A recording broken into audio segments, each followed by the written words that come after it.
اعوذ باللہ من الشیطان الرجیم بسم اللہ الرحمن الرحیم یا ایھا الذین آمنوا ان کثیرا من الاحبار والرہبان لیاکلون اموال الناس بالباطل ویصدون عن سبیل اللہ والذین یکنزون الذہب والفضة ولا ينفقونها فی سبیل اللہ فبشرہم بعذاب علیم۔ اس آیہ مبارکہ کے بارے میں یہ نوٹ کر لیجئے کہ اس آیت کے حوالے سے حضرت ابو ذر غفاری رضی اللہ تعالیٰ عنہ کی رائے قائم ہو گئی تھی کہ سونا اور چاندی اپنے پاس رکھنا مطلقاً حرام ہے۔ جو لوگ کہ سونا اور چاندی اپنے پاس رکھتے ہیں، جمع کرتے ہیں، گاڑھتے ہیں، ان کو کنز بناتے ہیں، خزانہ بناتے ہیں، اس کے لیے تو یہ رائے اگرچہ ان کی صحیح نہیں تھی، اس لیے کہ جو دین کا عام قانون ہے وہ یہ ہے کہ انسان حلال ذریعے سے کمائے، اس میں سے جو وہ خرچ کرے اللہ کی راہ میں وہ ٹھیک ہے، اس کو اس کا اجر ملے گا۔ اگر وہ کچھ رکھتا ہے اپنے پاس تو وہ حرام نہیں ہے، بلکہ پھر یہ کہ وہ اس کی اولاد کو منتقل ہو جائے گا، قانون وراثت ہوگا۔ اگر اپنے پاس کچھ رکھنا ہی نہ ہو تو پھر وراثت کس چیز میں ہوگی؟ اس لیے قانون تو وہی ہے، البتہ یہ ہے کہ وہ جو کہا گیا ہے کہ اللہ کی راہ میں خرچ کرو، خرچ کرو، خرچ کرو، کتنا کرو، قل العفو، تو یہ ایک روحانی تعلیم ہے، اخلاقی تعلیم ہے کہ جمع نہ کرو، اللہ کی راہ میں خرچ کر دو۔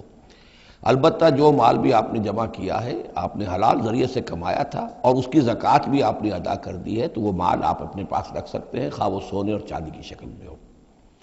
چنانچہ اسی پر پھر فیصلہ ہوا حضرت عثمان کے زمانے میں، اور چونکہ حضرت ابو ذر غفاری اس پر اڑے ہوئے تھے اور اس سے ایک فتنہ پیدا ہو رہا تھا مسلمانوں کے اندر، ایک اختلاف، تو پھر حضرت ابو ذر غفاری کو حضرت عثمان نے حکم دے دیا تھا کہ وہ مدینے سے باہر چلے جائیں۔ وہ پھر ایک صحرا میں کسی جگہ پر کٹیا ڈال کر رہتے تھے۔ میرے نزدیک اس آیت کا اصل محل اور مقام جو ہے اس کو سمجھنا چاہیے، اور وہ ہے ان لوگوں سے متعلق ہے یہ مسئلہ جو دین کا کام کرتے ہیں، احبار ہیں، رہبان ہیں۔ یہ لوگ اپنا وقت، اپنی صلاحیتیں، اپنی قوتیں لگاتے ہیں دین کے لیے۔ عام لوگوں کا معاملہ اور ہے، وہ کاروبار کر رہے ہیں، کوئی پروفیشن ہے، کوئی اپنا اور بزنس ہے، اس کے حوالے سے ان کے پاس آمدنی ہو رہی ہے۔ انہیں جو بھی آمدنی ہو رہی ہے وہ اللہ کے دین کی وجہ سے ہو رہی ہے۔ یہ اپنے پاس اگر رکھتے ہیں اور اپنا جائیدادیں بناتے ہیں اور دولت بناتے ہیں اور اپنے لیے پھر وہ اپنی نسلوں کے لیے اس کو وراثت میں منتقل کرتے ہیں، تو ان کے اوپر یہ آیت بعین ہی انہی الفاظ میں اس کا انطباق ہوگا، اس لیے کہ یہ سارا معاملہ احبار اور رہبان کے حوالے سے ہو رہا ہے۔ اس آیت کا سیاق اور سباق جو ہے کہ ظاہر بات ہے کہ ان کے لیے جو بھی کچھ ہے، یہ لٹمس ٹیسٹ یہ ہے، ہاں آپ اپنی ضرورت پوری کریں، جیسے حضور نے اپنی ضرورتیں پوری فرمائی، ازواج مطہرات کو بھی نان نفقہ دیتے تھے آپ اسی بیت المال میں سے، آپ اپنے عزیزوں کے ساتھ بھی کوئی حسن سلوک کرتے تھے تو وہیں سے کرتے تھے۔ کبھی بیت المال خالی ہے تو فاقہ بھی آ رہا ہے، لیکن ضرورتیں پوری کریں، جائیداد بنا کر نہ چھوڑ کر جائیں۔ یہ جو معاملہ ہے کہ اس کو جمع کیا جائے اور پھر وہ جائیداد بنے، میرے نزدیک آج بھی اگر آپ جاننا چاہیں علماء حق کون ہیں اور علماء سو کون ہیں، تو لٹمس ٹیسٹ یہ ہے، جو شخص اپنے دینی کیریئر کے نتیجے میں پھر جائیداد بنا کر اور دولت چھوڑ کر بڑا ہو، وہ علماء سو میں سے لا محالہ، اس میں کسی شک و شبے کی گنجائش نہیں۔ میں اسے لٹمس ٹیسٹ کے طریقے سے بیان کر رہا ہوں۔ یوم یحمى علیہا فی نار جہنم فتکوی بہا جباہہم وجنوبہم، جس دن کہ ان کو تپایا جائے گا اس سونے اور چاندی کو جہنم کی آگ میں، اور پھر داغے جائیں گے ان سے ان کے پیشانیاں بھی اور ان کی پسلیاں بھی اور ان کی پیٹھیں بھی۔ ھذا ما کنزتم لانفسکم، یہ ہے وہ جو تم نے اپنے لیے جمع کیا تھا، لانفسکم فذوقوا ما کنتم تکنزون، تو مزہ چکھو اپنے اس کنز کا۔ ان عدت الشہور عند اللہ 12 شہرا، اللہ کے ہاں مہینوں کی تعداد 12 ہے، فی کتاب اللہ، اللہ کی شریعت میں، اللہ کے قانون میں، تکوینی بھی اور تشریعی بھی۔ یوم خلق السماوات والارض، جس دن سے کہ اللہ تعالیٰ نے پیدا کیا آسمانوں اور زمین کو، منہا اربعۃ حرم، ان میں سے 4 مہینے ہیں محترم، جن کو کہ اشہر حرم کہتے ہیں، جن میں جنگ وغیرہ جو ہے وہ جائز نہیں تھی۔ ذالک الدین القیم، یہ ہے سیدھا دین، ہمیشہ کا ضابطہ اور قانون۔ فلا تظلموا فیہن انفسکم، تو ان کے معاملے میں اپنے اوپر ظلم نہ کرو۔ وہ ظلم کیا کرتے تھے؟ قریش کی اپنی مصلحت ہوئی کہ کوئی مہم انہیں کوئی لڑائی کا معاملہ ہے ان کے درپیش ہے، وہ کہتے تھے اس سال یا شرع حرم فلاں کی بجائے فلاں مہینے ہوں گے، وہ کیلنڈر کو الٹ پھیر کرتے رہتے تھے کہ اس مرتبہ جو ہے یہ عمرے کے لیے مہینہ رجب کا نہیں ہوگا، فلاں ہوگا۔ اس حوالے سے وہ کیلنڈر جو تھا ڈسٹربڈ تھا، لیکن ہوا ایسا ہے قدرت خداوندی سے کہ جس سال آپ نے آخری حج کیا ہے، حجۃ الوداع، تو اس سال وہ ساری جو غلطیاں ہوتی ہیں اس کے بعد وہ جو اس کا مجموعی اور آخری نتیجہ یہ تھا کہ صحیح جگہ پر وہ کیلنڈر آ گیا تھا۔ اسی لیے حضور نے اپنے خطبہ حجۃ الوداع میں کہا ہے کہ استدار الزمان کہیئتہ یوم خلق اللہ السماوات والارض، یہ زمانہ اور یہ کیلنڈر جو ہے، تقویم جو ہے، یہ پورا چکر لگا کر ساری غلطیوں اور ترمیموں میں سے ہو کر اب ٹھیک اسی جگہ پر پہنچ گئی ہے جس مقام پر کہ اللہ نے، جس تقویم پر کہ اللہ تعالیٰ نے آسمان اور زمین کو پیدا کیا تھا، اور آج کے بعد سے ان مہینوں کے اندر کوئی الٹ پھیر نہیں ہو سکے گا۔ وَقَاتِلُوا الْمُشْرِكِينَ كَافَّةً كَمَا يُقَاتِلُونَكُمْ كَافَّةً، اور مشرکوں سے بھی جنگ کرو ایسے ہی سب کے ساتھ جیسے کہ وہ تم سے جنگ کرتے ہیں، جڑ کر ہل حال میں اور جمع ہو کر۔ وَاعْلَمُوا أَنَّ اللَّهَ مَعَ الْمُتَّقِينَ، اور جان لو کہ اللہ تعالیٰ جو ہے متقین کے ساتھ ہے۔ نسیء زیادۃ فی الکفر، یہ جو مہینوں کو ہٹا دینا تھا ادھر سے ادھر، یہ پھیر دینا جو ہے اشر حرم کا، یہ بڑھائی ہوئی بات ہے کفر کی۔ یضل بہ الذین کفروا، اس کے ذریعے سے گمراہ ہوئے ہیں وہ لوگ جنہوں نے کفر کیا۔ یحلونہ عاما، حلال کر لیتے ہیں اس مہینے کو ایک سال، ویحرمونہ عاما، اور ایک سال اسے حرام قرار دے دیتے ہیں۔ لیواطئوا عدۃ ما حرم اللہ، تاکہ تعداد پوری کر لیں اس کی جو اللہ نے حرام ٹھہرائے ہیں۔ 4 مہینے حرام ہیں آگے پیچھے پھیر کر، لیکن تعداد پوری کر دی۔ فَيُحِلُّوا مَا حَرَّمَ اللَّهُ، اس کا نتیجہ کیا نکلتا ہے کہ جو اللہ کی طرف سے محترم مہینہ تھا وہ ان کے حساب سے، ان کی غلطی سے پھر وہ حلال ہو جاتا ہے، پھر حلال کر لیتے ہیں وہ مہینہ جو اللہ نے حرام کیا ہے۔ زُيِّنَ لَهُمْ سُوءُ أَعْمَالِهِمْ، اسی طریقے سے ان کے جو برے اعمال ہیں ان کے لیے مزین کر دیے گئے، کھبا دیے گئے ان کی نگاہوں میں۔ وَاللَّهُ لَا يَهْدِي الْقَوْمَ الْكَافِرِينَ، اور اللہ کافروں کو ہدایت نہیں دیتا۔ یہاں وہ 5 رکوع ختم ہوئے ہیں کہ جن کا تعلق ہے نبی اکرم صلی اللہ علیہ وسلم کی بعثت خاصہ الی اہل العرب، اس کی تکمیل ہو گئی، اس کے مقاصد پورے ہو گئے، اس کے ضمن میں آخری احکام دے دیے گئے۔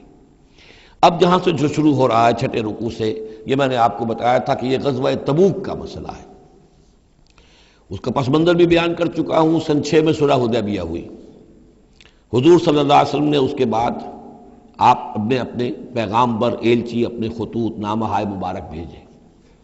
باقی جگہوں پر جو ہوا سو ہوا، لیکن ایک شخص نے کہ جو رئیس بصرہ تھا، شرحبیل بن عمرو غسان کا، اور یہ تھا رومن امپائر کے تابع، ان کا باج گزار تھا، اس نے حضور کا جو وہاں گیا تھا نامہ بر خط لے کر گئے تھے حضرت حارث ابن عمیر ازدی رضی اللہ تعالی عنہ، انہیں قتل کر دیا، شہید کر دیا۔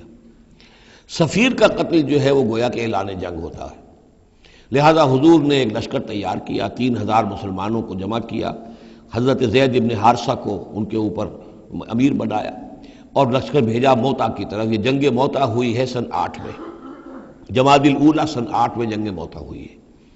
اس میں ہوا یہ کہ وہاں سے رومیوں کا لشکر آ گیا 1 لاکھ کا، اور مسئلہ یہ پیدا ہوا کہ اب ہمیں مقابلہ کرنا چاہیے یا نہیں، لیکن مسلمانوں نے کہا کہ ہم تو شہادت کے شائق ہیں، شہادت ہے مطلوب و مقصود مومن، نہ مال غنیمت نہ کشور کشائی۔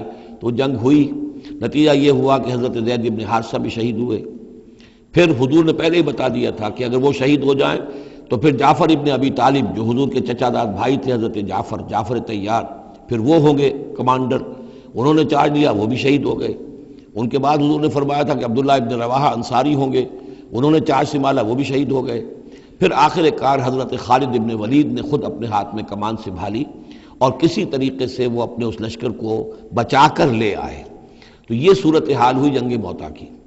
اس کے بعد نبی اکرم صلی اللہ علیہ وسلم نے پھر اعلان عام کیا کہ اب میں خود جاؤں گا، اور اب وہ جنگ تبوک کا مسئلہ ہوا کہ اب تمام مسلمان، ہر صاحب ایمان کے لیے میرے ساتھ نکلنا ضروری ہے، ہم تبوک تک جائیں گے۔ تبوک آخری سرحد تھی کہ جو رومن امپائر جہاں سے شروع ہو جاتی تھی، یہ حجاز کا آخری شہر ہے، مدینے سے جہاں تک میرا اندازہ ہے کوئی 300 ساڑھے 300 میل شمال میں ہے، اور بڑا سخت جو ہے صحرا درمیان میں آتا ہے۔ شدید گرمی کا موسم تھا، شدید گرمی کا موسم، تب طویل سفر، ادھر فصل تیار تھی کہ کھجوریں پکی ہوئی تھی، اگر انہیں اتاریں گے نہیں وقت پر تو ضائع ہو جائے گی، اور اگر سب مرد چلے جاتے ہیں تو عورتیں تو کھجوریں نہیں اتار سکتی، کیونکہ کھجور کا اتارنا جو ہے پھل کا وہ آسان کام نہیں ہوتا۔ یہ سارے ایسے امتحانات جمع ہو گئے کہ اس کے لیے اہل ایمان کا بھی آخری امتحان ہو گیا، جس کے نتیجے میں جو منافقین تھے ان کا گویا کہ تش تش بام ہو گیا، ان کا معاملہ، ان کی کمزوریاں، ان کی خباثتیں کھل کر سامنے آ گئیں۔ تو یہ یوں سمجھیے کہ یہ 11 رکوع منافقین کے موضوع پر قرآن مجید کا آخری مقام اور ذروۂ سنام ہے۔ جیسے کہ اس سے پہلے سورہ نساء کے اندر بہت بڑا حصہ جو ہے، تقریباً نصف سورت جو ہے وہ متعلق تھی منافقین سے ہی۔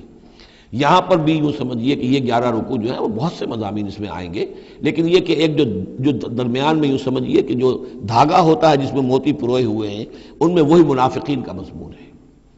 تو اس میں یہ ہے کہ آپ کو معلوم ہے کہ حضور 30,000 کا لشکر لے کر گئے تھے، اور اس میں وہاں جا کر ہرقل اگرچہ موجود تھا، ہیرکلیس، لیکن اس نے مقابلے میں آنے کی جرت نہیں کی۔ وہ پہچان چکا تھا کہ یہ اللہ کے رسول ہیں، اور میں اگر براہ راست ان کے مقابلے میں آؤں گا تو مار کھا جاؤں گا۔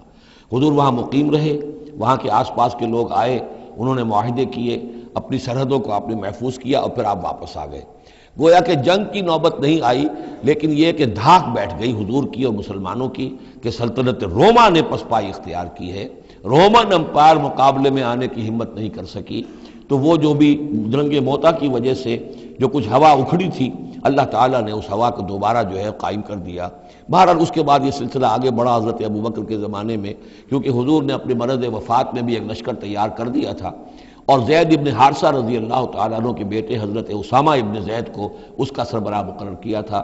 جب آپ کا انتقال ہوا ہے تو وہ لشکر تیار تھا۔ اب اس موقع پر جو منافقین کی جان پر بن گئی، تو خطاب تو شروع ہو رہا ہے یا ایھا الذین آمنوا سے، لیکن وہ بات ذہن میں رکھ لیجیے جو میں نے سورہ نساء میں آپ سے کہی تھی کہ منافقین سے بھی خطاب ہوتا ہے تو یا ایھا الذین آمنوا کے صیغے سے ہوتا ہے، اس لیے کہ وہ بھی مسلمان تھے، ایمان کا دعویٰ کرتے تھے۔ یا ایھا الذین آمنوا ما لکم اذا قیل لکم انفروا فی سبیل اللہ ثاقلتم الی الارض۔ اے ایمان کے دعوے دارو، تمہیں کیا ہو گیا ہے جب تم سے کہا جاتا ہے نکلو اللہ کی راہ میں تو تم گرے جاتے ہو، دھنسے جاتے ہو زمین کی طرف، یعنی کہ وہ پاؤں من کے بھر کے ہو گئے اور اٹھا نہیں جا رہا، حوصلہ جو ہے جواب دے گیا۔ ارضیتم بالحیات الدنیا من الآخرہ، اب یہ وہی سرچنگ کویسچن، ذرا سوچو، کیا تم نے آخرت کی بجائے دنیا کی زندگی کو قبول کر لیا ہے؟ دعویدار تو ہو ایمان بالآخرت کے، لیکن اگر تم اللہ کی راہ میں جنگ کے لیے نکلنے کے لیے تیار نہیں ہو تو اس کا مطلب یہ کہ تم آخرت ہاتھ سے دے کر اور دنیا خرید رہے ہو۔ فما متاع الحیات الدنیا فی الآخرۃ الا قلیل، تو جان لو کہ دنیا کی پوری زندگی کا ساز و سامان آخرت کے مقابلے میں کچھ بھی نہیں ہے، نہ ہونے کے برابر ہے، بہت قلیل۔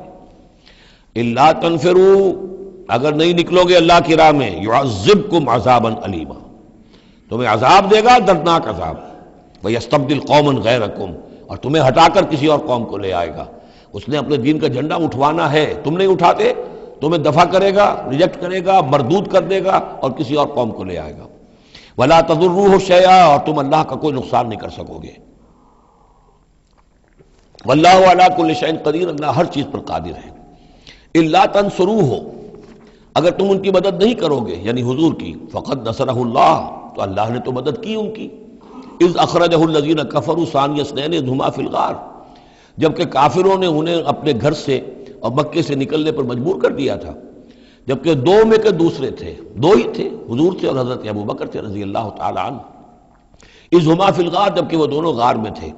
اذ یقول، یہ غار ثور کا واقعہ ہے۔ اذ یقول لصاحبہ لا تحزن، جب حضرت ابوبکر نے رضی اللہ تعالی عنہ یہ کہا کہ حضور یہ تو پہنچ گئے ہیں غار کے دہانے تک، اگر کسی نے ذرا بھی نیچے جھانک لیا تو ہم نظر آ جائیں گے۔ تو حضور نے فرمایا لا تحزن، فکر نہ کرو، ان اللہ معنا، اللہ ہمارے ساتھ ہے۔ فانزل اللہ سکینتہ علیہ، تو اللہ تعالیٰ نے تسکین اور سکون نازل کر دیا ان پر۔ وایدہ بجنود لم تروہا، اور ان کی مدد فرمائی ان لشکروں سے جنہیں تم نہیں دیکھتے۔ وجعل کلمۃ الذین کفروا السفلی، اور جس کا نتیجہ یہ نکلا ہے کہ کافروں کا کلمہ جو ہے وہ نیچا پڑ چکا ہے، پورے جزیرہ نما عرب کے اندر اللہ کا دین جو ہے غالب آ چکا ہے۔ وَجَعَلَ كَلِمَةَ الَّذِينَ كَفَرُوا السُّفْلَىٰ، اللہ نے بنا دیا ہے کافروں کی بات کو سب سے نیچے۔ وَكَلِمَةُ اللَّهِ هِيَ الْعُلْيَا، اور اللہ کا کلمہ تو سب سے اونچا ہے ہی۔ وَاللَّهُ عَزِيزٌ حَكِيمٌ، اللہ تعالیٰ زبردست ہے، حکمت والا۔ انفروا خفافا وثقالا، نکلو خواہ ہلکے خواہ بوجھل۔ یہ ہلکے اور بوجھل کے دو پہلو ہو سکتے ہیں، یا تو داخلی طور پر بوجھل دل کے ساتھ نکلو، یا آمادگی کے ساتھ نکلو، نکلنا پڑے گا۔ اب یہ نکلنا فرض عین ہے، یہ نفیر عام ہے۔ وہ بات گئی جبکہ صرف تحریض تھی، ترغیب تھی، وہ دور ختم ہوا۔ اب نکلنا پڑے گا، اس جنگ میں نفیر عام ہے، چاہے بوجھل دل کے ساتھ نکلو اور چاہے کھلے دل کے ساتھ اور آمادگی کے ساتھ نکلو۔ اور اس کے ایک معنی یہ بھی ہو سکتے ہیں، چاہے تمہارے پاس ساز و سامان کافی ہے تب بھی نکلو، کم ساز و سامان ہے تب بھی نکلو۔ تو خارجی طور پر بھی ہو سکتا ہے یہ بوجھل اور ہلکا، اور داخلی طور پر بھی۔ وَجَاهِدُوا بِأَمْوَالِكُمْ وَأَنفُسِكُمْ فِي سَبِيلِ اللَّهِ، اور جہاد کرو اللہ کی راہ میں اپنے اموال سے اور اپنی جانوں سے۔ ذَلِكُمْ خَيْرٌ لَكُمْ إِن كُنتُمْ تَعْلَمُونَ، یہی تمہارے لیے بہتر ہے اگر تم علم رکھتے ہو۔ لَوْ كَانَ عَرَضًا قَرِيبًا، اگر انہیں توقع ہوتی کہ مال قریب ہی ہے، قریب ہی ہمیں مال مل جائے گا، غنیمت مل جائے گی، وَسَفَرًا قَاصِدًا، اور اس کے لیے سفر بھی جو ہے وہ چھوٹا ہے، بڑا نہیں ہے، لَاتَّبَعُوكَ، تو یہ سب اے نبی آپ کی پیروی کرتے، آپ کے ساتھ چلتے۔ وَلَكِنْ بَعُدَتْ عَلَيْهِمُ الشُّقَّةُ، لیکن ان کو تو بڑی بھاری پڑ رہی ہے، بڑی دور کی مسافت نظر آ رہی ہے، اتنا دور، اور اس میں اعلان کر دیا تھا حضور نے۔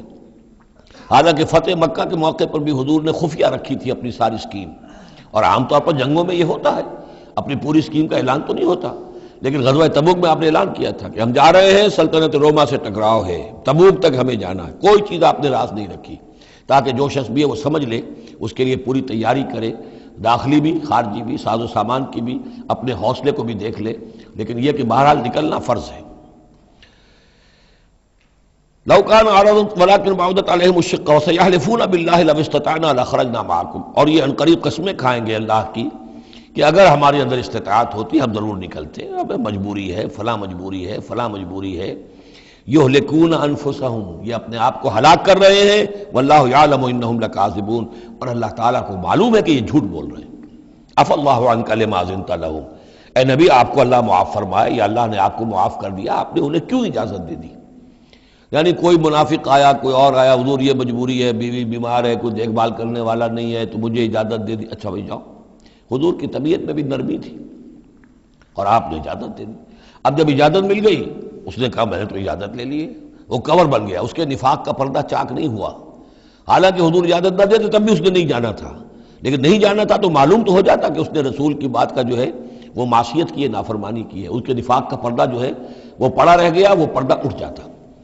عفا اللہ عنکا، اللہ کو معاف کرے، یا اللہ نے آپ کو معاف کر دیا، لما اذنت لہم، کیوں آپ نے ان کو اجازت دے دی؟ حتی یتبین لک الذین صدقوا وتعلم الکاذبین، یہاں تک کہ آپ کے لیے واضح ہو جاتا کون صادق الایمان ہیں، کون سچے مسلمان ہیں، اور آپ جان لیتے کون جھوٹے ہیں، اس لیے کہ انہوں نے پھر بھی نہیں جانا تھا، آپ اجازت نہ دیتے تب بھی رہ جانا تھا، اور اس سے یہ ہے کہ ان کے نفاق کا پردہ جو ہے وہ فاش ہو جاتا۔ لا یستأذنک الذین یؤمنون باللہ والیوم الآخر، وہ لوگ جو اللہ اور یوم آخر پر ایمان رکھتے ہیں وہ آپ سے اجازت کے طالب ہو ہی نہیں سکتے۔ ان یجاہدوا باموالہم وانفسہم، کیا وہ اس سے اجازت مانگیں گے کہ انہیں معاف کر دیا جائے اللہ کی راہ میں جہاد نہ کرنے سے جانوں اور مال کے ساتھ؟ ایمان کا تو لازمی تقاضا ہے۔ پھر وہ جو ڈیفینیشن میں نے آپ کو بتائی ہے سورہ حجرات میں، انما المؤمنون الذین آمنوا باللہ ورسولہ ثم لم یرتابوا وجاہدوا باموالہم وانفسہم فی سبیل اللہ، وہ تو اس کا جزو لازم ہے، شرط لا ینفک ہے۔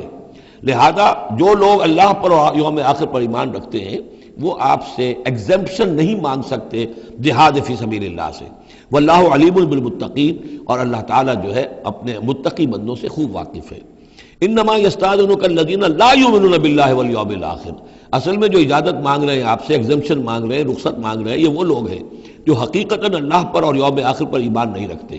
وارتابت قلوبہم، اور ان کے دل جو ہے شکوک میں پڑ گئے ہیں۔ سورہ حجرات کی اس آیت میں کیا ہے؟ انما المؤمنون الذین آمنوا باللہ ورسولہ ثم لم یرتابوا، پھر شک میں نہ پڑے۔ یہاں فرمایا وارتابت قلوبہم، ان کے دلوں کے اندر شکوک کے ڈیرے ہیں۔ فَهُمْ فِي رَيْبِهِمْ يَتَرَدَّدُونَ، اور وہ اپنے اسی شک و شبے کے اندر بھٹک رہے ہیں۔ تردد بھی یہی ہوتا ہے، تذبذب، تردد، چلوں نہ چلوں، یہ جو متردد ہو جاتا ہے آدمی، کبھی چاہتا ہے چلنا چاہیے بھائی، ورنہ تو یہ کہ اب جو ہے بالکل پردہ فاش ہو جائے گا اور میں منافق قرار دے دیا جاؤں گا، اس کے بعد پھر یہ کہ پھر نہیں، کوئی نہ کوئی جھوٹی بہانہ بناؤ، قسم کھا لو۔ وَلَوْ أَرَادُوا الْخُرُوجَ لَأَعَدُّوا لَهُ عُدَّةً، اور اگر انہوں نے نکلنے کا ارادہ کیا ہوتا تو اس کے لیے ساز و سامان فراہم کرتے، جیسے کہ کیا جاتا ہے، آدمی سفر کے لیے تیاری کرتا ہے، انہوں نے تیاری نہیں کی۔ وَلَكِنْ كَرِهَ اللَّهُ انبعاثَهُمْ، تو اللہ تعالیٰ ہی نے ان کا نکلنا پسند نہیں فرمایا۔ فثبتہم، اور ان کو بوجھل کر دیا، ان کو روک دیا، وقیل اقعدوا مع القاعدین، اور ان سے کہہ دیا گیا رہو بیٹھ رہنے والوں کے ساتھ تم بھی بیٹھ رہو۔ اس کی حکمت آگے آئے گی۔ لو خرجوا فیکم، اگر یہ نکلتے آپ کے ساتھ، اے مسلمانوں تمہارے ساتھ، ما زادوکم الا خبالا، تو نہ اضافہ کرتے تمہارے لیے مگر خرابی کا۔ دلوں میں روگ تھا، وہاں جا کے فتنے اٹھاتے، آپس میں لڑاتے، کوئی اور کچھ کرتے، لہذا ان کا بیٹھ رہنا بھی حکمت پر مبنی ہے، اللہ تعالیٰ کی طرف سے، گویا کہ اس میں بھی ایک خیر ہے، گویا کہ بندہ مومن کے لیے تو خیر ہی خیر ہے، ادھر بھی خیر ادھر بھی خیر، لیکن منافق کے لیے شر ہی شر ہے، ادھر بھی شر ادھر بھی شر۔ لو خرجوا فیکم، اگر یہ نکلتے تمہارے ساتھ، ما زادوکم الا خبالا، تو یہ نہ اضافہ کرتے تمہارے لیے مگر برائی کا، خرابی کا، ولا اوضعوا خلالکم، اور یہ گھوڑے دوڑاتے تمہارے مابین، یبغونکم الفتنہ، تمہارے لیے فتنے پیدا کرنے کے لیے، وفیکم سماعون لہم، اور تمہارے اندر ان کے بعض جاسوس بھی ہیں، یا تمہارے اندر بعض لوگ ہیں جو ان کی باتیں بڑی توجہ سے سنتے ہیں۔ یہ دونوں ترجمے ہوں گے، واللہ علیم بالظالمین، اور اللہ تعالیٰ ظالموں سے خوب واقف ہے۔ یعنی تمہارے اندر ہے مسلمانوں بعض نیک دل، وہ منافق نہیں ہیں، نیک دل سادہ رو مسلمان ہیں جو ان سے حسن ظن رکھتے ہیں، ان سے کوئی تعلق رکھتے ہیں، دوستی رکھتے ہیں، ان کی بات توجہ سے سنتے ہیں۔ تو اگر یہ ہوتے تمہارے لشکر میں ساتھ اور یہ کوئی فتنہ اٹھاتے، تو وہ جو صالح، جو سادہ لو مسلمان تھے، وہ ان کی بات سن کر کسی فتنے میں مبتلا ہو سکتے تھے۔ اور ایک ترجمہ وہ ہے کہ ان میں جاسوس موجود ہیں۔ لقد ابتغوا الفتنة من قبل، یہ اس سے پہلے بھی فتنے اٹھاتے رہے ہیں۔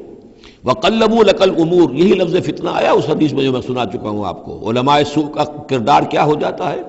علماءہم شر الناس تحت عدیم السماء، من عندہم تخرج الفتنة وفیہم تعود۔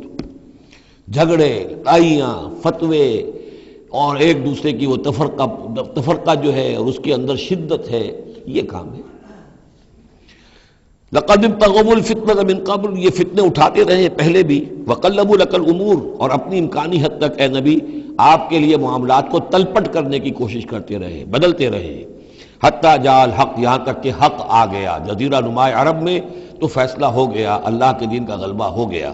وظہر امر اللہ، اللہ کا امر ظاہر ہو گیا، غالب ہو گیا۔ وہم کارہون، جبکہ انہیں یہ پسند نہیں تھا، یہ تو ابھی چاہتے تھے کہ دین کا غلبہ اس طرح سے نہ ہو۔ ومنہم من یقول اذن لی ولا تفتنی، ان میں سے وہ بھی ہے جو کہتا ہے کہ حضور مجھے اجازت دے دیجئے اور مجھے فتنے میں نہ ڈالیے۔ یہ ایک بہت ہی مردود شخص تھا، جد ابن قیس لعنت اللہ علیہ، یہ منافقین میں سے تھا۔ یہ آیا اور اس نے بڑا استہزاء کا انداز اختیار کیا حضور کے ساتھ، حضور مجھے تو آپ اجازت دے دیجئے۔ کیوں بھائی، کیا معاملہ ہے، کیا مجبوری ہے؟ حضور میں ذرا حسن پرست قسم کا انسان ہوں، اور وہ شام کی طرف آپ جا رہے ہیں، شامی عورتیں بہت خوبصورت ہوتی ہیں، تو میں تو اپنے اوپر قابو نہیں رکھ سکوں گا، میں فتنے میں مبتلا ہو جاؤں گا، تو آپ مجھے فتنے سے بچا لیں۔ وَمِنْهُمْ مَنْ يَقُولُ اذن لِّي وَلَا تَفْتِنِّي، اور ان میں سے وہ بھی ہے جو کہتا ہے کہ مجھے تو اجازت دے دیجئے، ایکسیپٹ کر دیجئے، اور مجھے فتنے میں نہ ڈالیے، میں آپ کے ساتھ جاؤں گا تو فتنے میں پڑ جاؤں گا۔ أَلَا فِي الْفِتْنَةِ سَقَطُوا، آگاہ ہو جاؤ، فتنے میں تو پڑ چکے، اور فتنہ کون سا ہوگا؟ جو بدبخت اس قسم کا معاملہ کر رہا ہے، بدترین فتنے کا شکار تو ہو چکا۔ وَإِنَّ جَهَنَّمَ لَمُحِيطَةٌ بِالْكَافِرِينَ، اور یقیناً جہنم جو ہے ان کافروں کا احاطہ کیے ہوئے ہے۔ ان تصبک حسنۃ تسؤہ، اے نبی اگر آپ کو کوئی اچھی بات پہنچتی ہے، کوئی فتح ہوتی ہے، کوئی خیر آتا ہے، کوئی اچھی خبر آتی ہے، تسؤہم، انہیں بری لگتی ہے۔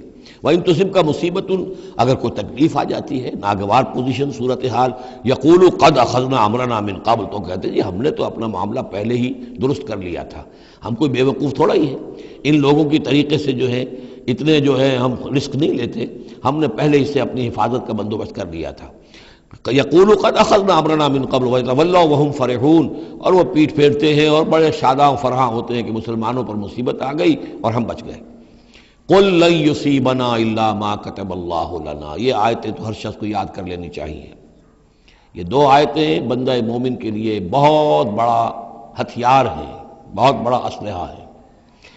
کہو لن یصیبنا الا ما کتب اللہ لنا، اے بدبختو ہم پر کوئی مصیبت نہیں آ سکتی سوائے اس کے جو اللہ نے ہمارے لیے لکھ دی ہو۔ ہوا مولانا، وہ ہمارا مولا ہے، اگر اس کی طرف سے تکلیف آ جائے، دوست کی طرف سے تکلیف آ جائے کہ ہرچہ ساقی ما ریخت عین الطاف، میرا ساقی میرے پیالے میں جو بھی ڈال دے اس کا لطف و کرم ہی ہے۔ تو اللہ کی طرف سے جو آئے، سر تسلیم خم ہے جو مزاج یار میں آئے۔ نہ شود نصیب دشمن کے شود ہلاک تیغت، سر دوستاں سلامت کے تو خنجر آزمائی۔ اہل ایمان کا تو معاملہ یہ ہونا چاہیے، قل لن یصیبنا الا ما کتب اللہ لنا هو مولانا، وہ ہمارا مولا ہے، اس کے اذن کے بغیر پتہ تک نہیں ہل سکتا، تو ہمیں ڈر کس کا ہو؟ وعلی اللہ فلیتوکل المؤمنون، اور اللہ ہی پر توکل کرنا چاہیے اہل ایمان کو۔ قل هل تربصون بنا الا احدى الحسنیین، ان سے کہو ہمارے بارے میں تم کن چیزوں کا انتظار کر سکتے ہو سوائے دو نہایت عمدہ چیزوں کے۔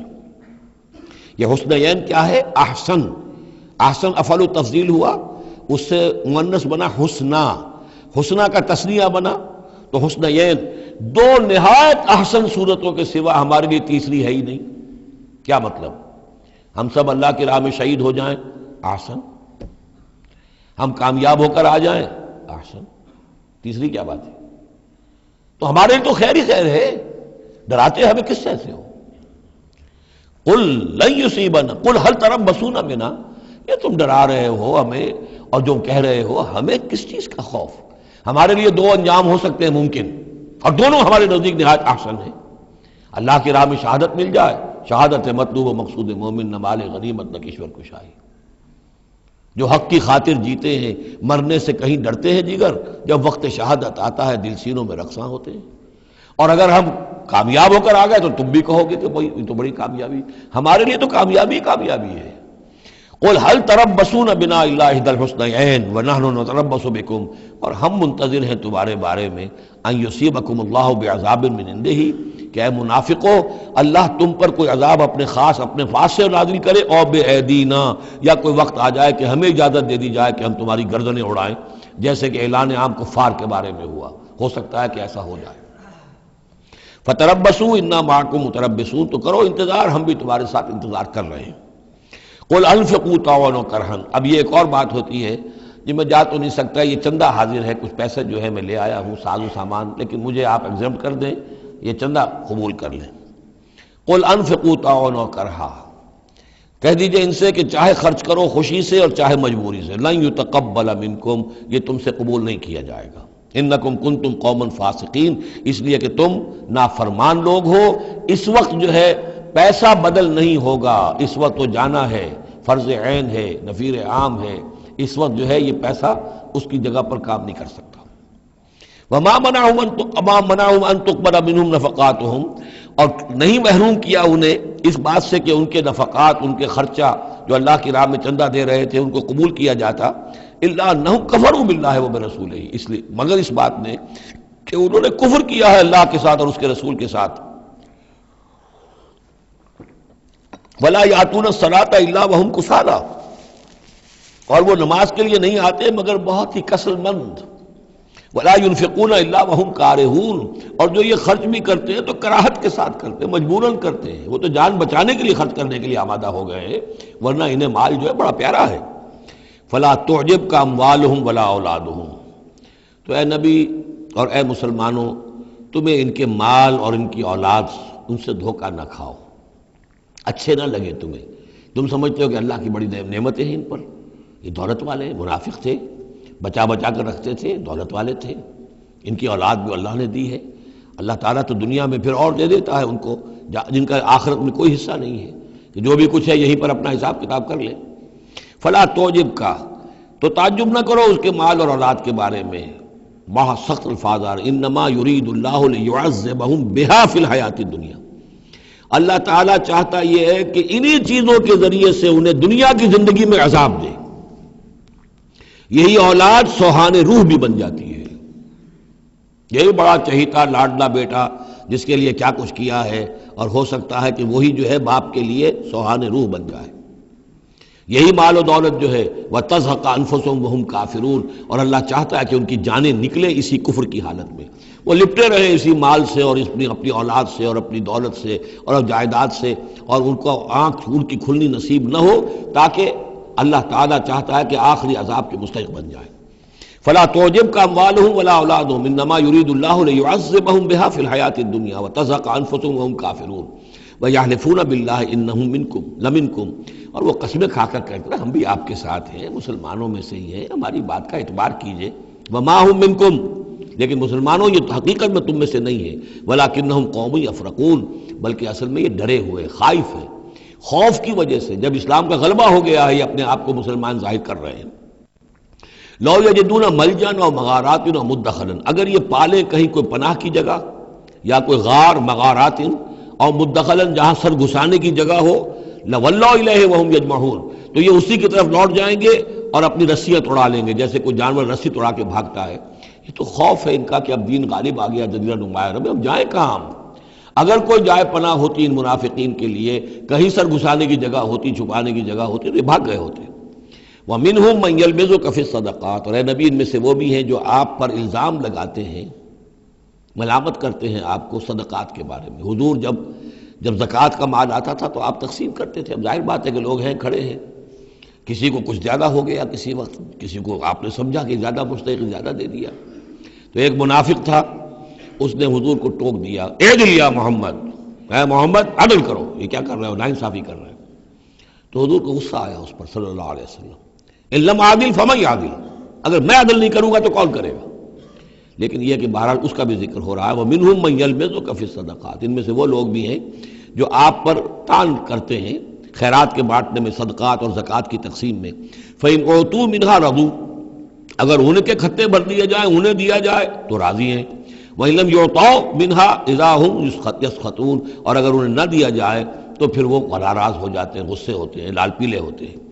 وَلَوْ أَنَّهُمْ رَضُوا مَا آتَاهُمُ اللَّهُ وَرَسُولُهُ، اور اگر وہ راضی رہتے اس پر جو دیا انہیں اللہ نے اور اس کے رسول نے، وَقَالُوا حَسْبُنَا اللَّهُ، اور کہتے اللہ ہمارے لیے کافی ہے، سَيُؤْتِينَا اللَّهُ مِنْ فَضْلِهِ وَرَسُولُهُ، ان قریب پھر بھی بعد میں بھی اللہ تعالیٰ اور اس کے رسول ہمیں اپنے فضل سے نوازتے رہیں گے۔ اِنَّا إِلَى اللَّهِ رَاغِبُونَ، ہم اللہ کی طرف رغبت کرنے والے ہیں۔ اگر یہ کہتے، کاش کہتے تو کتنا اچھا ہوتا۔ اب یہاں ان صدقات کی مدیں بیان کر دی ہیں، جو زکوٰۃ کی یہی آیت ہے، مشہور آیت کہ صدقات جو زکوٰۃ کی جو مدیں ہیں وہ کون کون سی ہیں۔ انما الصدقات، زکوٰۃ جو ہے تو سب سے پہلے للفقراء، مفلسوں کے لیے، والمساکین، محتاجوں کے لیے، والعاملین علیہا، اور جو بھی زکوٰۃ کا بندوبست کریں گے، زکوٰۃ جمع کریں گے، تحصیلدار ہوں گے، زکوٰۃ کا حساب کتاب رکھیں گے، زکوٰۃ تقسیم کریں گے، وہ اس کے عاملین علیہا ہیں، ان کی تنخواہیں اس میں سے دی جائیں گی۔ والمؤلفۃ قلوبہم، اور تالیف قلب کے لیے، کچھ لوگ ہوتے تھے جب تک ایک تحریک اور دعوت چل رہی ہے، بعض لوگ ہوتے ہیں معاشرے کے اندر صاحب حیثیت ہوتے ہیں، انہیں کچھ دے دلا دیا جائے تو ان کی مخالفت کم ہو جاتی ہے، ساتھی نہ بنے، کم سے کم یہ کہ ان کا مخالفت کا زور شور جو ہے کم ہو جائے، تو یہ تالیف قلب کے لیے۔ یہ مد جب اسلام غالب ہو چکا تو اس کے بعد سے ختم ہو گئی۔ اس کے بارے میں فقہا کا کہنا یہ اس وقت تک تھا جب تک کہ ابھی وہ تحریک اور دعوت چل رہی تھی، لیکن ویسی ہی سچویشن پھر کبھی دوبارہ پیدا ہو سکتی ہے تو پھر یہ مد جو ہے اس کے اندر یہ شامل ہو جائے گی۔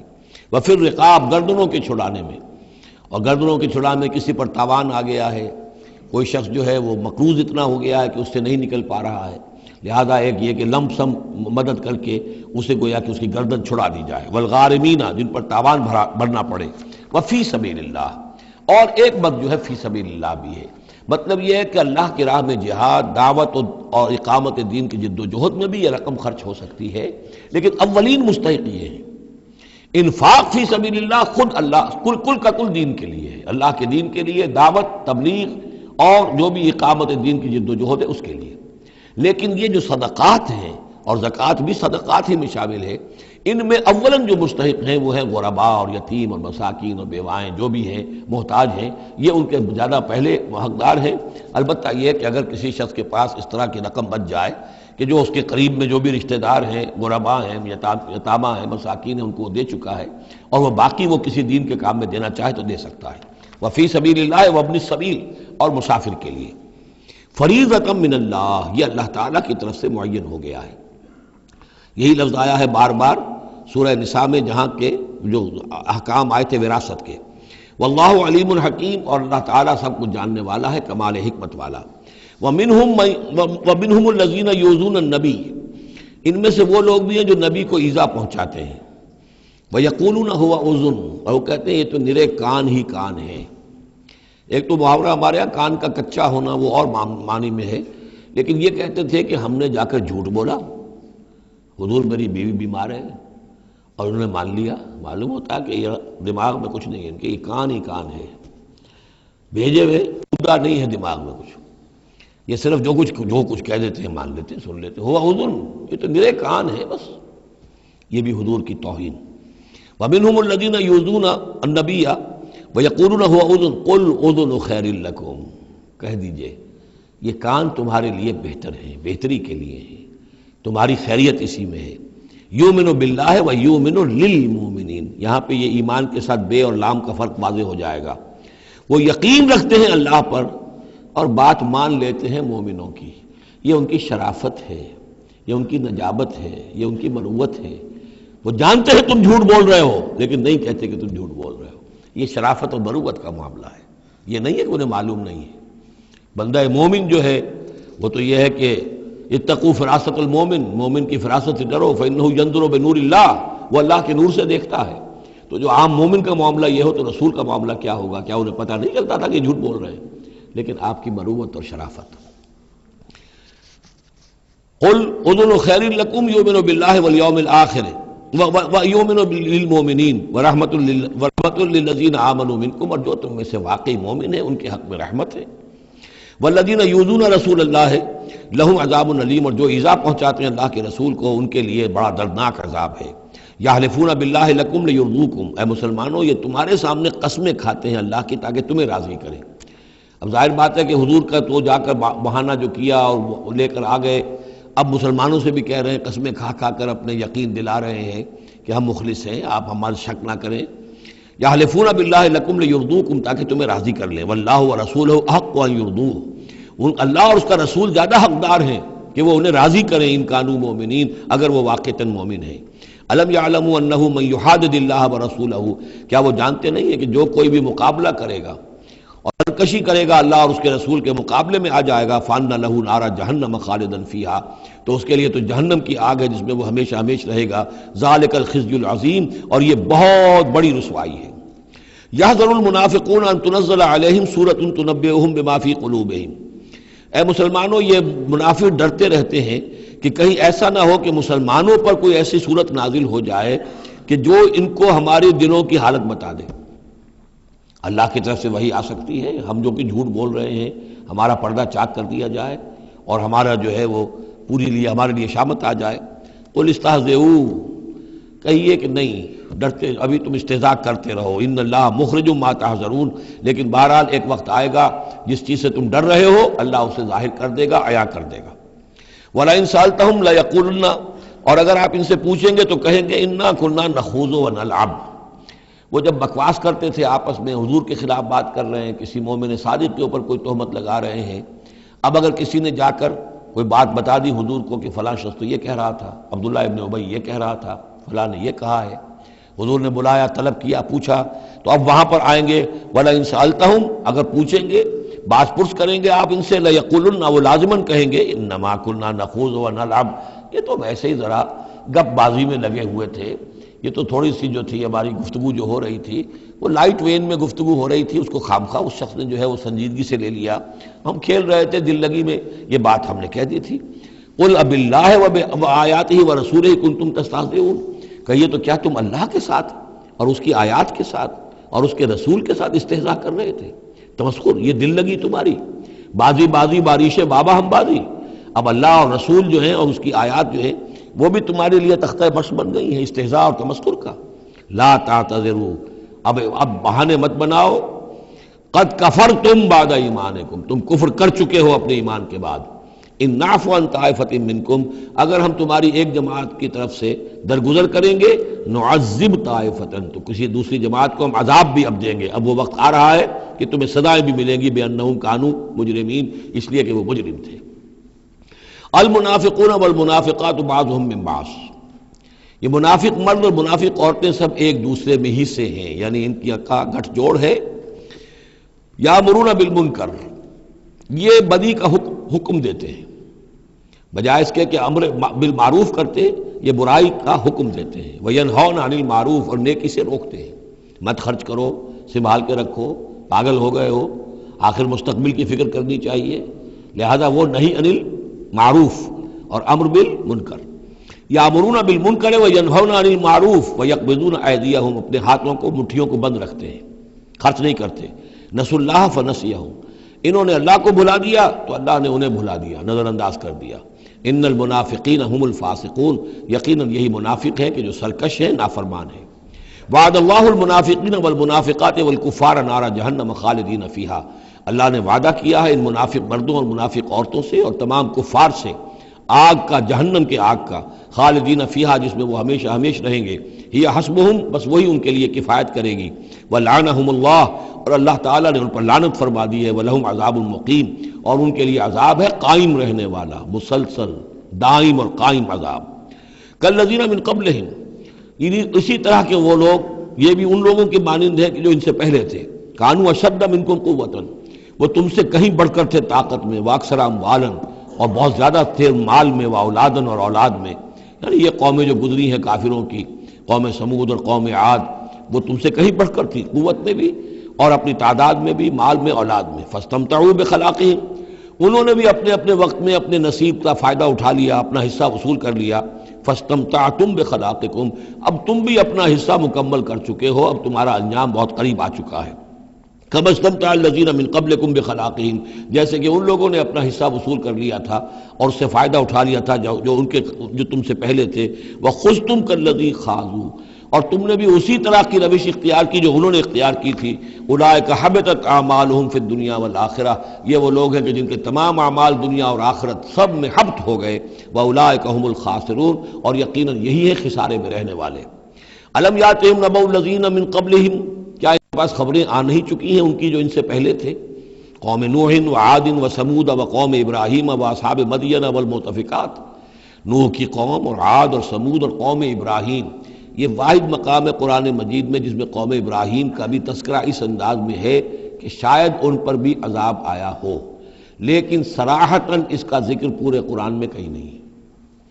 واصحاب مدین، اور مدین کے لوگ، والمؤتفکات، اور ان بستیوں کی جو الٹ دی گئی تھی، سدوم اور عمورہ. اتتہم رسلہم بالبینات، آئے ان کے پاس ان کے رسول واضح احکام لے کر، واضح نشانیاں لے کر. فما کان اللہ لیظلمہم، تو اللہ تعالیٰ ان پر ظلم کرنے والا نہیں تھا. لیکن کانوا انفسہم یظلمون، بلکہ وہ اپنے اوپر خود ہی ظلم ڈھاتے رہے. والمؤمنون والمؤمنات بعضهم اولیاء بعض، وہ منافق مرد اور منافق عورتوں کی بات تھی. اب فرمایا اور ایمان والے مرد اور ایمان والی عورتیں، بعضهم اولیاء بعض، وہ ایک دوسرے کے ساتھی ہیں، ایک دوسرے کے پشت بنا ہے، مددگار ہیں.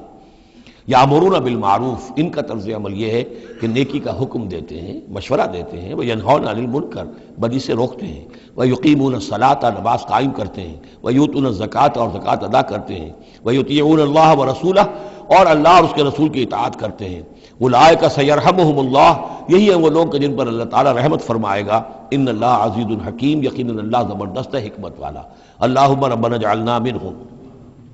وعد اللہ المؤمنین والمؤمنات جنات تجری من تحتها الانہار خالدین فیہا، اللہ نے وعدہ کیا ہے مومن مردوں اور مومن عورتوں سے ان باغات کا جن کے دامن میں یا جن کے نیچے ندیاں بہتی ہوں گی، اور اس میں وہ ہمیشہ رہیں گے.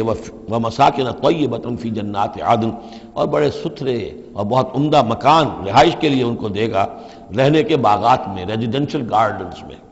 ورضوان من اللہ اکبر، یہ ساری چیزیں تو ہے ہی، سب سے بڑی شے یہ کہ اللہ ان سے راضی ہو جائے گا. رضا اللہ کی وہ سب سے بڑی شے ہے، سب سے بڑی نعمت ہے. ذالک هو الفوز العظیم، وہ تو ہے بہت ہی بڑی کامیابی. یا ایھا النبی جاہد الکفار والمنافقین واغلظ علیہم، اے نبی صلی اللہ علیہ وسلم آپ جہاد کیجئے کفار سے بھی اور منافقین سے بھی، اور ان پر سختی کیجئے. یہ دیکھیے آیت 2 مرتبہ آئی ہے قرآن مجید میں، یہ جو کہ تم سورہ تحریم میں بھی آئے گی جو کہ یوں سمجھیے 28ویں پارے کی آخری، یہاں پھر آئی ہے. لیکن یہاں لفظ جہاد کو نوٹ کر لیجئے، یہاں جہاد بمعنی قتال نہیں آ سکتا. منافقین کے ساتھ آپ نے کبھی جنگ نہیں کی. جہاد، جد و جہد، کوشش، ان کی ریشہ دوانیوں کو ختم کرنا، ان کی سازشوں کا زور توڑنا، یہ جہاد تھا. یہ جہاد، قتال کی کوئی نوبت منافقین کے ساتھ کبھی کوئی قتال نہیں ہوا. یہاں جہاد خالص اس جہاد کے معنی میں ہے جو قتال سے کم تر ہے، دون القتال.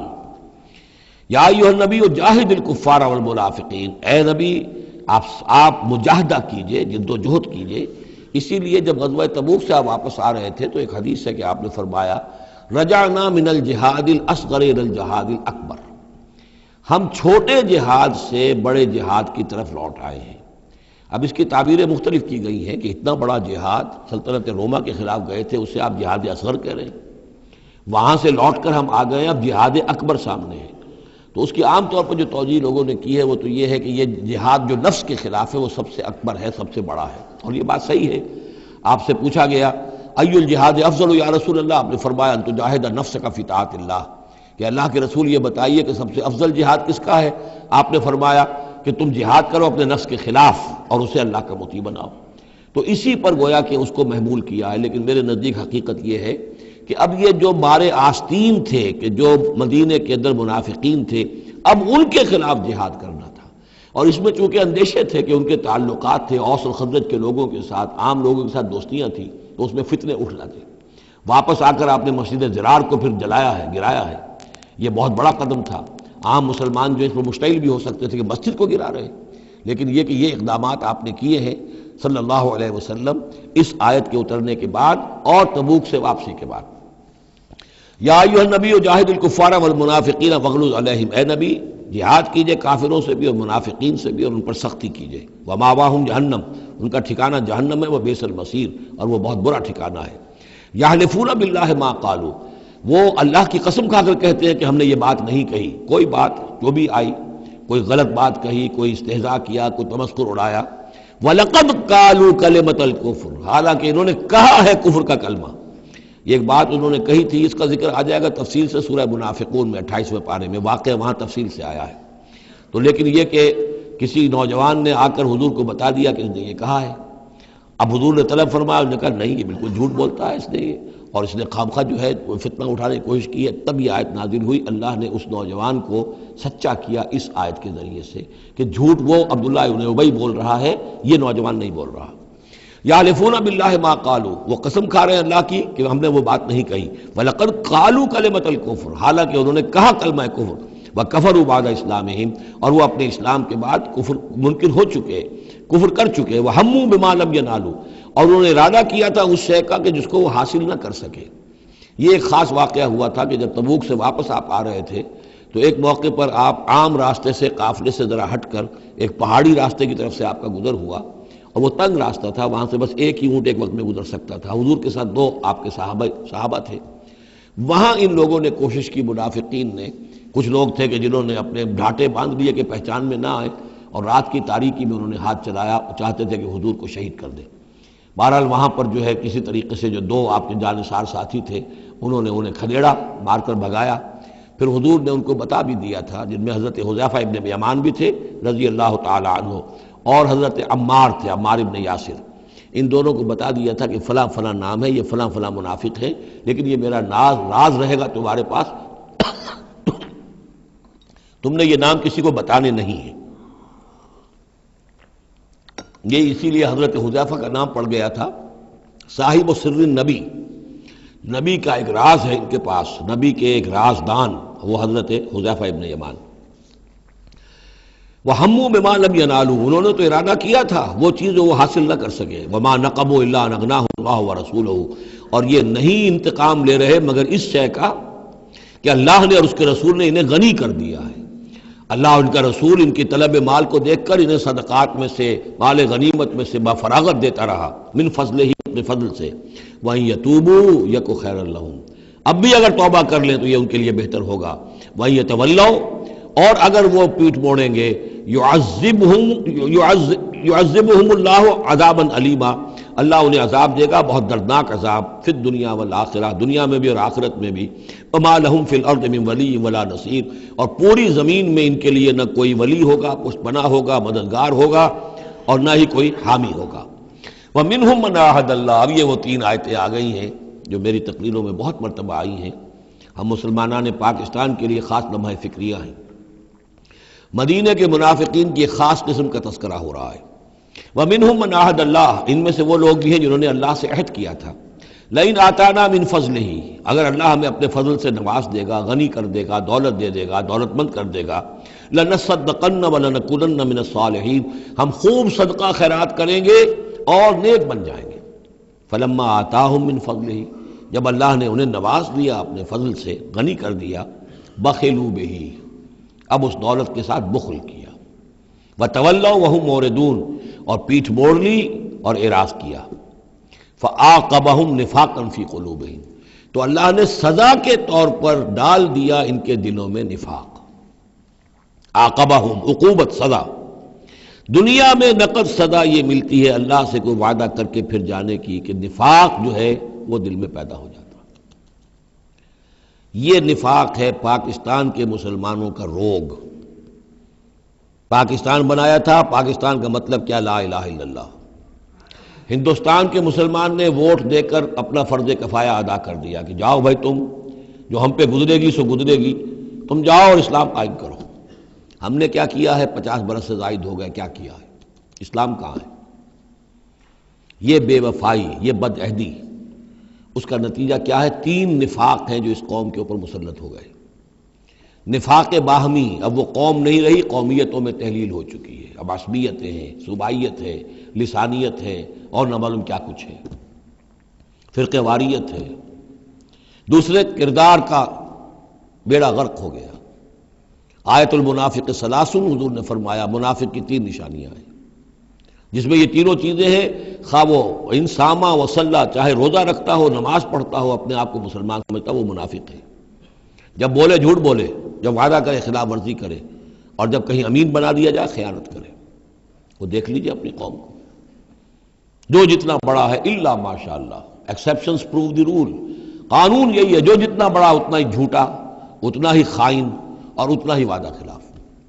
اور تیسرا اور میرے نزدیک سب سے بڑا نفاق جو ہے وہ ہمارے دستور میں ہے۔ The most sacred document of a state is the constitution۔ اور منافقت کا پلندہ ہے کہ ایک ہاتھ سے اسلام داخل کرتے ہیں، دوسرے سے نکال دیتے ہیں۔ ایک دفعہ دیکھیں تو اسلام ہی اسلام، کیا اللہ، اتنی بڑی بات، no legislation can be done repugnant to the Quran and the Sunnah۔ اتنی بڑی بات، یہ تو معلوم ہوتا ہے کہ سورہ الحجرات کی پہلی آیت کا ترجمہ کر کے دستور میں لکھ دیا، لیکن اس کے ساتھ ہی اس کے اوپر کوئی اس پہ عمل کرنا ضروری نہیں ہے، وہ لکھی رہے گی بس۔ اور ہم نے ایک آئیڈیالوجی کونسل بنا دی ہے، وہ اس کے مطابق سفارشات پیش کرتی رہے گی، اور ہر سال اس کی رپورٹ پیش ہو جایا کرے گی، خلاص۔ کوئی اس میں سینکشن نہیں، کوئی اس کے نافذ کرنے کی کوئی ذمہ داری نہیں، کوئی پابندی نہیں۔ فیڈرل شریعت کورٹ، کیا کہنے ہیں فیڈرل شریعت کو، بڑے بڑے چوٹی کے علماء، اور کیا کیا تنخواہیں ان کو ملی ہیں، اور کیا کیا مراعات ملی ہیں، وہ سب کچھ ہے، لیکن صورت کیا ہے؟ دستور پاکستان بھی تمہارے دائرے سے خارج، عدالتی قوانین بھی تمہارے دائرے سے خارج، یہاں تک کہ آئلی قوانین بھی تمہارے دائرے سے خارج، مالی قوانین بھی 10 سال کے لیے خارج۔ تو کیا کرو گے بیٹھ کے؟ تنخواہیں لو اور ایکسرسائز ان فیوٹیلیٹی، وقت گزارو، اللہ اللہ خیر صلی اللہ۔ منافقت میرے نزدیک اس پوری دنیا کے اندر شاید دستور کی سطح پر ایسی منافقت کہیں اور موجود نہ ہو۔ یہ ہے ہمارا روگ اصل۔ فَعَاقَبَهُمْ نِفَاقًا فِي قُلُوبِهِمْ، تو اللہ نے عقوبت کے طور پر، سزا کے طور پر ان کے دلوں میں نفاق پیدا کر دیا، إِلَىٰ يَوْمِ يَلْقَوْنَهُ، اور یہ نفاق اب رہے گا اس دن تک جس دن کے یہ ملاقات کریں گے اللہ سے۔ یہ کانٹا ان کے دلوں سے نکلے گا نہیں۔ بما اخلف اللہ ما وعدوہ، بسبب اس وعدہ خلافی کے جو انہوں نے اللہ سے کیا، وبما کانوا یکذبون، اور بسبب اس جھوٹ کے جو انہوں نے بولا۔ الم یعلموا ان اللہ یعلم سرهم ونجواهم، کیا انہیں یہ معلوم نہیں ہے کہ اللہ تعالیٰ ان کی چھپی اور کھلی چیزوں کو، چھپی چیزیں اور جو نجوا کرتے ہیں یہ وہ بیٹھ کر آپس میں سازشیں کرتے ہیں، اللہ ان سے واقف ہے۔ وَأَنَّ اللَّهَ عَلَّامُ الْغُيُوبِ، اللہ تعالیٰ تو تمام غیب کا جاننے والا ہے۔ الَّذِينَ يَلْمِزُونَ الْمُطَوِّعِينَ مِنَ الْمُؤْمِنِينَ، یہ لوگ کہ جو اہل ایمان میں سے جو بھی نیکی کی کوشش کرتے ہیں اپنی طرح دل سے، اپنی امکانی حد تک ان کے اوپر تان کرتے ہیں، استہزاء کرتے ہیں۔ جب حضور نے فرمایا تھا کہ اب یہ بڑی مہم ہے، اب جو بھی کچھ لا سکتے ہو پیش کرو، گویا کہ جدید اسلام میں ہم کہیں گے چندے کی اپیل کی، ڈونیشنز چاہیے، تو ایک ابو عقیل انصاری تھے، انہوں نے یہ کیا کہ کچھ نہیں تھا ان کے پاس، ساری رات مزدوری کی ایک باغ میں جا کر، اور وہ کھینچ کر کنویں سے پانی باغ کو سیراب کیا۔ صبح کو انہیں کچھ کھجوریں ملی، رات بھر کی مزدوری، آدھی لے جا کر اپنے گھر میں دے دی اپنے بیوی بچوں کو، اور آدھی لا کر حضور کی خدمت میں پیش کر دی۔ حضور نے فرمایا کہ یہ جو کھجوریں ہیں یہ اس پورے ڈھیر کے اوپر پھیلا دو، یہ سب پر بھاری ہیں۔ لیکن وہاں جو منافق تھے انہوں نے اب فقے چست کرنے شروع، جی ہاں ان کھجوروں کے بغیر تو یہ مہم چل ہی نہیں سکتی تھی، کیا کہنے صاحب، یہ تو بہت بڑا صدقہ انہوں نے کیا ہے، بہت بڑا معاملہ ہے۔ تو یہ اب تانے دے رہے ہیں، ان کا دل دکھا رہے ہیں۔ الذين يلمزون المتطوعين من المؤمنين في الصدقات والذين لا يجدون الا جهدهم، وہ بیچارے کہ جن کے پاس اپنی محنت مشقت کے سوا کچھ ہے ہی نہیں، فیسخرون منهم، ان سے مذاق کرتے ہیں، ٹھٹے کرتے ہیں، سخر اللہ منهم، اللہ تعالیٰ ان کا مذاق اڑائے، ولہم عذاب علیم، اور ان کے لیے دردناک عذاب ہے۔ استغفر لہم، اب یہ سخت ترین آیت ہے قرآن مجید میں منافقین کے لیے، یا وہ تھی جو سورہ نساء میں تھی، ان المنافقین فی الدرک الاسفل من النار، منافق آگ کے سب سے نچلے طبقے میں ہوں گے۔ کیا یہ ہے؟ استغفر لہم، اے نبی اب آپ ان کے لیے استغفار کریں، او لا تستغفر لہم، یا ان کے لیے استغفار نہ کریں، ان تستغفر لہم 70 مرتن، اگر آپ 70 مرتبہ بھی ان کے لیے استغفار کریں گے، فلن یغفر اللہ لہم، تب بھی اللہ تعالیٰ انہیں معاف نہیں فرمائے گا۔ ذالک بانہم کفروا باللہ ورسولہ، یہ اس لیے کہ یہ اللہ اور اس کے رسول کے ساتھ کفر کر چکے، واللہ لا یہدی القوم الفاسقین، اور اللہ ایسے فاسقوں کو ہدایت نہیں دیتا۔ فرح المخلفون بمقعدہم خلاف رسول اللہ وکرہوا ان یجاہدوا باموالہم وانفسہم فی سبیل اللہ، بہت خوش ہو گئے وہ پیچھے رہ جانے والے جنہوں نے اجازتیں لے لی تھی حضور سے، ایگزمپشن لے لی تھی اپنے بیٹھ رہنے پر اللہ کے رسول کے پیچھے، اور انہوں نے برا سمجھا، ناپسند کیا کہ وہ جہاد کرتے اپنی جانوں اور مال کے ساتھ اللہ کی راہ میں۔ وقالوا لا تنفروا فی الحر، اور وہ دوسروں سے بھی کہہ رہے تھے ہم تو لے آئے چھٹی رخصت لے آئے ہیں، تم بھی ذرا عقل کے ناخن لو، کہاں جا رہے ہو اس گرمی میں، اس شدید موسم کے اندر جا رہے ہو، پاگل ہو گئے۔ لا تنفروا فی الحر، اس گرمی میں مت نکلو۔ قل نار جہنم اشد حرا، اے نبی ان سے کہہ دیجئے جہنم کی آگ اس سے کہیں زیادہ گرم ہے۔ لو کانوا یفقہون، کاش کہ ان کو تفقہ حاصل ہوتا، فہم حاصل ہوتا۔ فلیضحکوا قلیلا ولیبکوا کثیرا، تو انہیں چاہیے کہ ہنسیں کم روئیں زیادہ، جزاء بما کانوا یکسبون، بدلہ اس کا کہ جو کمائی انہوں نے کی ہے۔ فإن رجعک اللہ الی طائفۃ منہم، تو اے نبی اگر اللہ تعالیٰ آپ کو لوٹا کر لے جائے، یہ 4 رکوع ختم ہو چکے تھے، 9ویں رکوع پر ان کے بارے میں تو تیقن کے ساتھ معلوم تھا کہ وہ غزوہ تبوک پر روانگی، یہ درمیان کا ہے کہ کچھ جاتے کچھ آتے، کچھ غزوہ تبوک کے وقت عین تبوک میں بھی وہی نازل ہوئی ہے، تو یہ وہ آیات ہے۔ فَإِن رَجَعَكَ اللَّهُ، ظاہر بات ہے یہاں معلوم ہو رہا ہے کہ یہ کہیں تبوک میں یہ آیت نازل ہوئی ہے۔ اگر اللہ آپ کو لوٹا کر لے جائے ان کے کسی گروہ کے پاس، فَاسْتَأْذَنُوكَ لِلْخُرُوجِ، اور پھر وہ آپ کے ساتھ نکلنے کی اجازت مانگے کسی اور دشمن کے خلاف، فَقُلْ لَن تَخْرُجُوا مَعِيَ أَبَدًا، کہہ دیجیے گا اب تم میرے ساتھ کبھی نہیں نکلو گے، وہ آخری امتحان تمہارا ہو چکا، تم ناکام ہو چکے۔ وَلَن تُقَاتِلُوا مَعِيَ عَدُوًّا، اور اب میرے ساتھ کسی دشمن کے ساتھ، میرے ساتھ ہو کر کسی دشمن کے ساتھ جنگ کرنے کا تمہیں موقع نہیں ملے گا۔ اِنَّكُمْ رَضِيتُمْ بِالْقُعُودِ أَوَّلَ مَرَّةٍ، تم پہلی مرتبہ راضی ہو گئے تھے بیٹھے رہنے پر، نفیر عام ایک ہی مرتبہ ہم نے کی اور تم پیچھے رہنے پر، بیٹھ رہنے پر راضی ہو گئے۔ فَقْعُدُوا مَعَ الْخَالِفِينَ، اب ہمیشہ کے لیے پیچھے رہنے والوں کے ساتھ بیٹھ رہو۔ وَلَا تُصَلِّ عَلَىٰ أَحَدٍ مِّنْهُمْ مَاتَ، اور اے نبی ان میں سے کوئی مر جائے تو اس کی نماز جنازہ ادا نہ کیجیے، ابداً، کبھی بھی۔ وَلَا تَقُمْ عَلَىٰ قَبْرِهِ، اور اس کی قبر پر آپ کھڑے نہ ہوں۔ یہ دیکھیے یہ اب ان کی رسوائی کا سامان ہو رہا ہے، ابھی تک تو پردے پڑے ہوئے تھے، لیکن اب یہ ہے کہ حضور جو ہے جب انکار کرتے تھے کسی کی نماز جنازہ پر جانے سے معلوم ہو جاتا تھا کہ یہ منافق ہے، حضور نے اس کی نماز جنازہ میں شرکت سے انکار کیا۔ وَلَا تُصَلِّ عَلَىٰ أَحَدٍ مِّنْهُمْ مَاتَ أَبَدًا وَلَا تَقُمْ عَلَىٰ قَبْرِهِ، اور مت کھڑے ہوئیے اس کی قبر پر۔ إِنَّهُمْ كَفَرُوا بِاللَّهِ وَرَسُولِهِ، یقیناً انہوں نے کفر کیا ہے اللہ اور اس کے رسول کے ساتھ۔ وَمَاتُوا وَهُمْ فَاسِقُونَ، اور وہ مرے ہیں اسی حال میں کہ وہ نافرمان تھے۔ وَلَا تُعْجِبْكَ أَمْوَالُهُمْ وَأَوْلَادُهُم، یہ آیت پہلے بھی آ چکی ہے، آیت نمبر 55، صرف وہی ایک فرق ہے اس میں، وہاں فَلَا تُعْجِبْكَ، یہاں وَلَا تُعْجِبْكَ، آپ کو زیادہ پسند نہ آئیں، اچھی نہ لگیں، نہ ان کے اموال نہ ان کی اولاد۔ انما یرید اللہ ان یعذبہم، یہاں لام کی بجائے ان آ گیا ہے، اللہ چاہتا یہ ہے کہ انہیں عذاب دے انہی چیزوں کے ذریعے سے دنیا میں، وتزہق انفسہم وہم کافرون، اور ان کی جانیں نکلیں اسی حالت کفر میں۔ بارک اللہ لی ولکم فی القرآن العظیم ونفعنی وإیاکم بالآیات والذکر الحکیم۔